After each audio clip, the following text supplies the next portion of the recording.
अमरावती जिल्ह्यामध्ये मागील 36 तासांपासून मुसळधार पाऊस सुरू आहे। नांदगाव खंडेश्वर भागामध्ये अनेक शेतकऱ्यांची शेती खरडून गेली आहे। नांदगाव खंडेश्वर, फुबगाव, सुलतानपूर आणि वाघोळा या गावांना जोडणाऱ्या नाल्यावरील संरक्षक कठडे पाण्यासोबत वाहून गेलेत, त्यामुळे गावांचा संपर्क तुटला। हा पूर वाहतुकीसाठी आता बंद करण्यात आला आहे।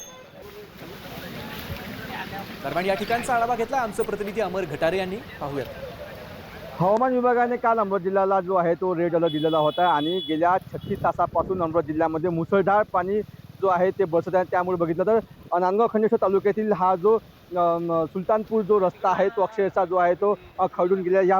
हा जो पूल आहे, हा पूल आहे, त्या पुलाचे जे कटडे आहे हे संपूर्ण नदीच्या प्रवाहामध्ये जे आहे ते वाहून गेले आहे। त्यामुळं समोर जे आहे ते फोर व्हीलर असतील किंवा एसटी बस सुद्धा जाता येत नाही, अशा प्रकारची परिस्थिती या ठिकाणी निर्माण झाली आहे। पोहोचू शकते अजूनही साधारणतः कालपासून या संपूर्ण नदीला जो आहे मोठा पूर आहे आणि या पुरामध्ये संपूर्ण जे कठडे आहे ते वाहून गेलेले आहे। अक्षरशः पूल जो आहे तो खरडून गेलेला आहे। त्यामुळं एसटी बस असेल किंवा चारचाकी वाहनं असतील, हे जातील कशी असा प्रश्न जो या ठिकाणी निर्माण झालेला आहे। काल रात्री पाऊस आला अचानकपणे आणि रात्री 11:30-12च्या दरम्यान हा पूल वाहून गेला। कालपासून प्रशासनाशी संपर्क करणं सुरू आहे, परंतु प्रशासनाकडनं कुठलीही मदत अद्यापपर्यंत पोहोचलेली नाही आहे। आज सकाळपासून हा पूल बंद होता, पूर्ण आडवा होता। इथले फुबगावच्या काही ग्रामस्थांनी या ठिकाणचे पूल बाजूला करून कसाबसा हा रस्ता सुरू केलेला आहे। अमर घटारे, साम टीव्ही, अमरावती।